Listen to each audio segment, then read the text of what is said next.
दोस्तों हमने विचेस यानी डायनो के बारे में कहीं ना कहीं सुना या पढ़ा जरूर होगा, लेकिन क्या हो अगर वो विच वो डायन एक ऐसी दुनिया से आई हो जिसे शैतान यानी लूसीफर का ही एक दूसरा रूप माना जाता हो, जो कि इंसानी दुनिया में सिर्फ इसलिए आना चाहती हो ताकि वो इस दुनिया में आकर एक ऐसी महामारी को जन्म दे जिससे इंसानियत का नामो निशान मिट जाए और साथ ही यहाँ आकर उस पवित्र किताब को भी खत्म कर दे जो कि शैतान को इस दुनिया में आने से रोकने का आखिरी रास्ता हो। तो चलिए आज हम एक ऐसी ही विच की कहानी को जानते हैं जो कि शैतान का सबसे भयानक रूप होने के साथ साथ दुनिया के ऊपर राज करने के लिए भी आने वाली है। फिल्म की शुरुआत होती है और हमें 1235 एडी का वक्त दिखाया जाता है। यहाँ हम विलाज नाम का एक गांव देखते हैं। यहाँ 3 औरतों को बंदी बना रखा था, जहाँ पर चर्च के फादर बता रहे होते हैं कि इन तीनों औरतों पर काला जादू करने और हेल के राजा लूसीफर से कांटेक्ट करने का आरोप है। ये औरतें अपनी सफाई देती हैं कि हमने ऐसा कुछ भी नहीं किया है, क्योंकि उस वक्त में शैतान से कांटेक्ट करने की सजा सिर्फ और सिर्फ मौत थी। फादर कहते हैं कि अगर मरने से पहले तुम तीनों औरतों में से जो भी सच बताएगी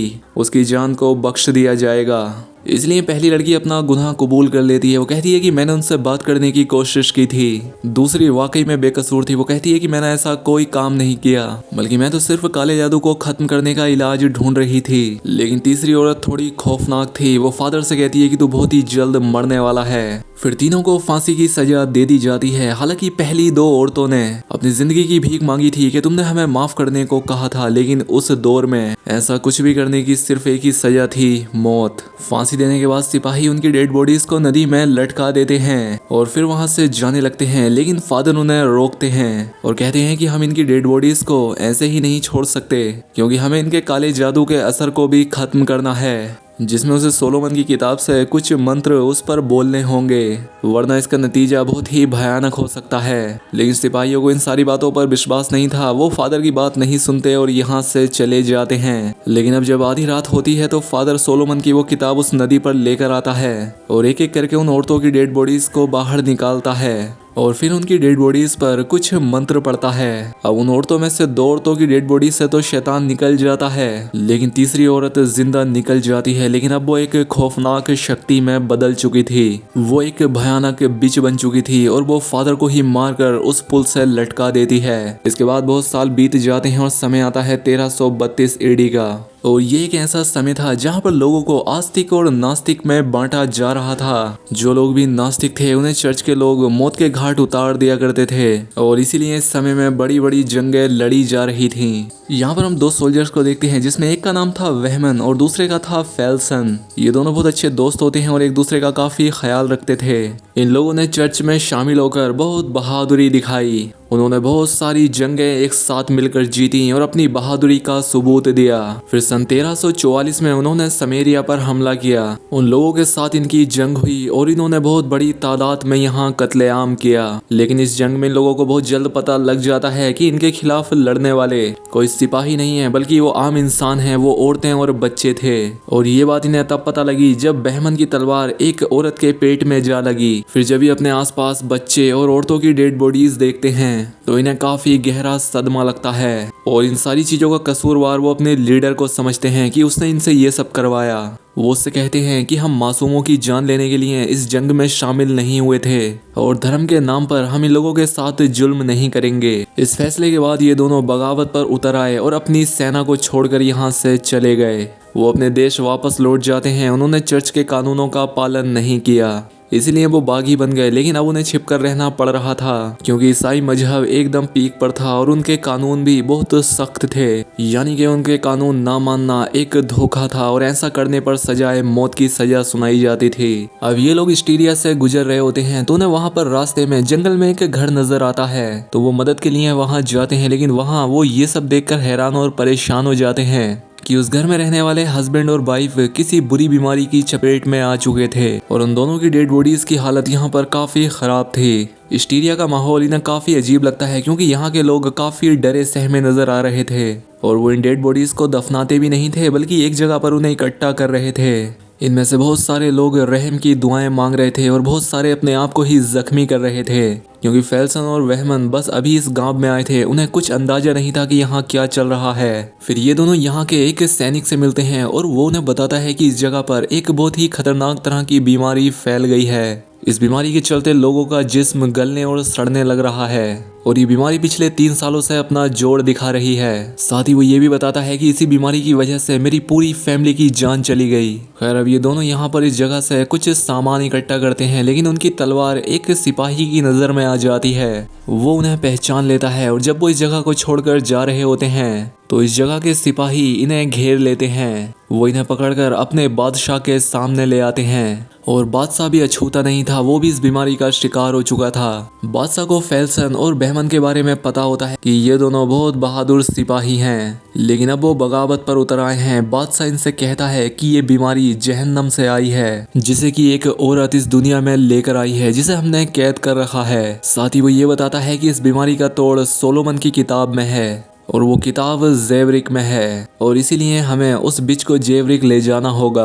और वहाँ के जो लीडर हैं वो ये डिसाइड करेंगे कि इनके साथ आखिर क्या करना है। लेकिन हमारे सिपाही ये नहीं कर सकते क्योंकि हमारे सिपाहियों पर असर जल्दी हो रहा है। बादशाह उनसे कहता है कि अगर तुम दोनों हमारा ये काम कर दो तो चर्च से सारे गुनाह तुम्हारे खिलाफ जो है वो खत्म कर दिए जाएंगे। लेकिन बहमन ये काम करने से इनकार कर देता है क्योंकि अभी भी उसके दिल में उस आखिरी जंग का सदमा था। लेकिन इनका इनकार सुनकर इस बादशाह को गुस्सा आ जाता है, इसलिए वो इन दोनों को एक जेल में कैद करवा देता है। लेकिन यहाँ इस जेल में वो विच भी होती है। ये लड़की देखने में विच नहीं लग रही थी, लेकिन बहमन को उस पर तब बहुत तरस आता है जब वो आधी रात में अपने जख्मों की वजह से कांप रही होती है। वो बहुत चीख चिल्ला रही होती है, इसीलिए बहमन उस पर तरस खाकर बादशाह को इस काम के लिए हाँ कह देता है। और यहाँ से जेवरिक तक जाने का 6-7 दिन का सफर था। इनके साथ जाने के लिए एक प्रीस्ट और वहाँ का एक सिपाही भी शामिल हो जाता है। इनके पास उस जगह का कोई आइडिया नहीं था सिवाय एक मैप के, लेकिन वहमन को नक्शों पर विश्वास नहीं था। उसे एक इंसान चाहिए था जो पहले वहाँ जा चुका हो और इस डिमांड पर एक अपराधी सौदागर उनकी मदद करता है क्योंकि वो 9 साल पहले वहाँ पर जा चुका था और उसे पूरे रास्ते भी पता थे। वो अब टोटल 5 लोग होते हैं और विच को एक जाल में बंद करके यहाँ से ले जाने लगते हैं। अब दिखने में ये लड़की किसी को भी बिच नहीं लग रही थी सिवाय उस प्रीस्ट के, क्योंकि वो जानता था कि ये एक भरी पूरी डायन है। अब सफर के दौरान इस जगह पर रहने वाला ही एक लड़का उनका पीछा कर रहा होता है क्योंकि वो भी वहां पर जाना चाहता था। वो बहमन से कहता है कि जब आपका सफर पूरा हो जाए तो आप मुझे भी एक सिपाही बनाइएगा, लेकिन ये उसे वहां पर ले जाने के लिए तैयार नहीं होते। इसके बाद फेल्सन उसकी तलवारबाजी का इम्तिहान लेता है जिसमें वो बहुत अच्छा निकलता है। ये देखकर बहमन भी उससे इम्प्रेस हो जाता है और साथ ले जाने के लिए तैयार भी। अब रात काफी हो चुकी थी और ये लोग एक जगह पर रुककर बारी बारी से उस डायन पर पहरा दे रहे थे। अब इनमें से सबसे पहली बारी इकहार्ट की होती है और यहाँ पर इकहार्ट फादर को अपनी मरी हुई बेटी की बात बताता है। ये बात ये चुड़ैल भी सुन रही थी और इकहार्ट को ये चुड़ैल अपनी बेटी जैसी लगती थी। ये सोचकर ही वो विच को आजाद करने के लिए जा रहा होता है, लेकिन तभी वो अपने हाथ उन सलाखों से बाहर निकालती है और इकहार्ट को जकड़ लेती है, जिसे बचाने के लिए वो फादर आगे बढ़ता है, लेकिन वो विच उसे भी जख्मी कर देती है। उसके गले में बग्गी की चाबी होती है, वो उसे निकाल कर यहाँ से भाग जाती है। ये सब शोर सुनकर फेल्सन और वहमन भी जाग जाते हैं। अब वो इनके पास आते हैं, लेकिन अब तक वो डायन यहाँ से भाग चुकी थी। इस जगह के नजदीक ही एक गांव होता है, वो वहाँ पर छिप जाती है। ये सभी लोग पकड़ने के लिए उसके पीछे जाते हैं, लेकिन वो किसी के हाथ नहीं लग रही थी क्योंकि वो बार बार गायब हो जाती थी। यहाँ पर इकहार्ट को अपनी मरी हुई बच्ची दिखाई देने लगती है। वो काफी बुरी हालत में होती है और मदद के लिए अपने फादर को बुला रही होती है, लेकिन वो उसकी बेटी नहीं होती बल्कि वो बीच उसे वो विजन दिखा रही थी। लेकिन इकहार्ट को ये सब सच लग रहा होता है। वो नवाजों के पीछे भागता है, लेकिन वो लड़का हाथ में तलवार लेकर खड़ा होता है जो इनके साथ आया था। इकहार्ट को वो लड़का नजर नहीं आता और तलवार उसके पेट में घुस जाती है। ये देखकर वहमन काफी हैरान हो जाता है क्योंकि इकहार्ट क्यों नहीं रुका। वो चुड़ैल उसे झूठे विजन दिखा रही थी और हालांकि इकहार्ट उसे खोलने के लिए भी जा रहा था, लेकिन उसने तो इकहार्ट को ही मार दिया। खैर, अब उसके मरने के बाद ये लोग दोबारा उस लड़की को कैद कर लेते हैं, जो कि इनसे यहाँ पर काफी रिक्वेस्ट करती है कि उसे छोड़ दिया जाए। इस लड़की को दोबारा उस पिंजरे में बंद कर दिया जाता है। अब फादर इन सभी को समझाता है कि कोई भी अपने दिल की बात शेयर ना करे, क्योंकि ये डायन, ये विच उसे हमारे ही खिलाफ इस्तेमाल कर सकती है और ये हमें अजीब चीजें भी दिखा सकती है और आपस में लड़वा भी सकती है। अब इनके सफर के दौरान ये एक पहाड़ी रास्ते से गहरी खाई के पास से गुजरते हैं, लेकिन उसे पार करने के लिए, उसके ऊपर से गुजरने के लिए जो रास्ता था वो बहुत पुरानी रस्सियों से बनाया हुआ लकड़ियों का एक पुल था। वो दिखने में काफ़ी कमज़ोर लग रहा था। इन लोगों के पास कई सारे घोड़ों के साथ एक काफ़ी भारी सवारी भी होती है जिसमें वो विच थे, लेकिन इतने भारी सामान के साथ इस पुल को पार करना काफ़ी खतरनाक था। खैर अब एक एक करके ये सभी लोग उस पुल को पार कर लेते हैं और आखिर में उस गाड़ी को लेकर जाते हैं जिसे पार कराने में ना काफ़ी मुश्किल आती है। और पार कराते ही वो पुल भी टूट जाता है, जिसके बाद ये लोग एक काफी घने जंगल से गुजरते हैं। इस जंगल को काफी शापित माना जाता था क्योंकि जो भी इस जंगल में आया कभी बचकर वापस नहीं लौटा। इस जंगल में काफी कोहरा था और अपनी रात बिताने के लिए ये लोग यहीं पर रुक जाते हैं।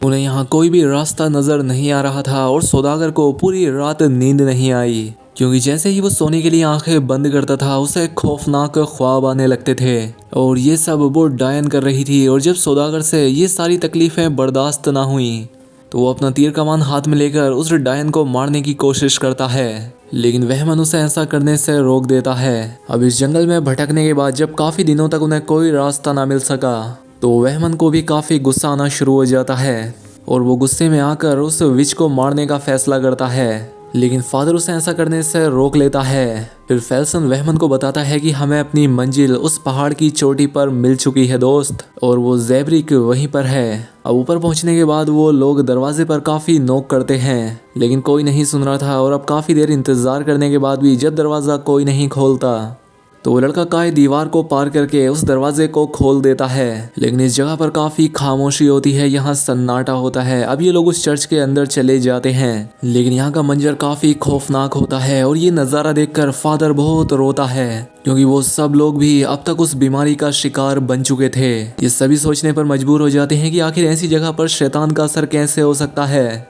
ये सभी लोग एक ही तरह से मरे हुए थे। ये लोग एक किताब लिख रहे थे। प्रीस्ट यहाँ पर इन्हें बताता है कि ये लोग सोलोमन की किताब की कॉपी बना रहे थे और असल किताब तो एक ही है जो हमारे पास है, जिसमें कि इस बीमारी और बहुत सारी शैतानी ताकतों को खत्म करने के कई सारे मंत्र थे। इन लोगों को यहाँ आने पर काफी उम्मीदें थीं। प्रीस्ट कहता है कि ये किताब ही हमारी आखिरी उम्मीद है। वेमन कहता है कि ये जो लोग मर गए हैं ये काफी बदकिस्मत थे और अब तुम ही हो जो हमें इस मुसीबत से निकाल सकते हो। इसके बाद पादरी उस किताब को खोलता है और मंत्र पढ़ना शुरू कर देता है, लेकिन इन मंत्रों का उस डायन पर कोई असर नहीं होता और अब उसकी आवाज भी आदमियों जैसी हो गई थी और वो वहमन के अंदर छिपी उसकी सारी बुराइयों को उसके सामने लाकर रख देती है। इस डायन के अंदर एक शैतानी रूह होती है और यहीं पर सारे राज खुल जाते हैं। अब यहाँ पर प्रीस्ट को समझने में देर नहीं लगती कि ये सिर्फ कोई डायन नहीं है बल्कि इसके अंदर शैतानी रूह का कब्जा है जो कि और कोई नहीं बल्कि नर्क का देवता लूसीफर है और इसी ने ये सारी बीमारी फैलाई है और अब जहन्नुम से निकलकर ये इस दुनिया में आना चाहता है। ये इतनी ज्यादा पावरफुल थी कि ये डायन पहले ही इन सभी को मार सकती थी,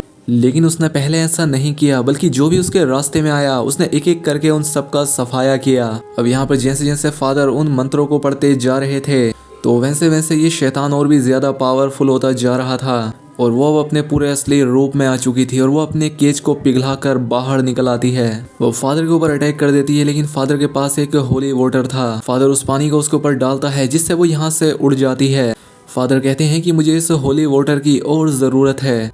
अब ये सभी लोग चर्च के अंदर पहुंचते हैं। अब अंदर जाकर ये लोग बहुत सारा होली वाटर इकट्ठा कर लेते हैं और फादर फिर से उन मंत्रों को पढ़ना शुरू करता है।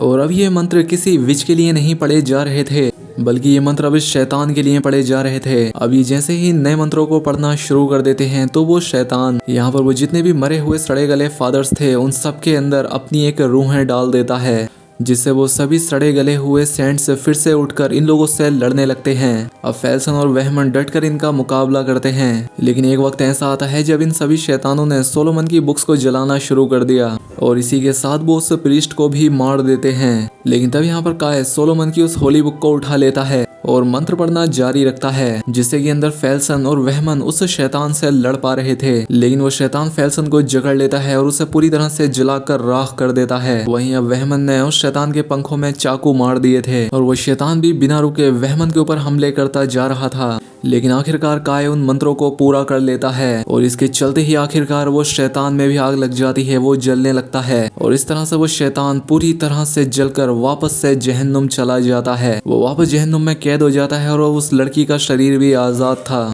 अब वहमन मरने से पहले काय से बोलता है कि इस लड़की का ध्यान रखना। आखिरकार अब सुबह हो जाती है और अब काय ने उन तीनों लोगों का फ्यूनरल कर दिया था। वो लड़की यहाँ से जाने से पहले काय से कहती है कि मैं तुम लोगों को नहीं जानती हूँ, लेकिन मेरी जिंदगी अब तुम लोगों की कर्जदार है। अब जाने से पहले काय वहाँ से सोलोमन की आखिरी बुक अपने साथ ले जाता है और इसी के साथ अब देखते देखते स्टीरिया गाँव से वो महामारी भी पूरी तरह से गायब हो जाती है। लोगों का बस इतना ही मानना रह गया कि एक महामारी आई और चली गई, लेकिन वो इसके पीछे की सच्चाई कभी नहीं जान पाए कि ये सब एक शैतान ने किया था और कुछ बहादुर लोगों ने अपनी जान देकर इंसानियत को बचाया था। और इसी के साथ ये फिल्म, ये कहानी यहाँ खत्म हो जाती है। दोस्तों, आपको ये वीडियो कैसी लगी हमें कमेंट में बताएं। इसी तरह की और वीडियो को देखने के लिए चैनल को सब्सक्राइब कर लें। मिलते हैं हमारी अगली शानदार वीडियो में।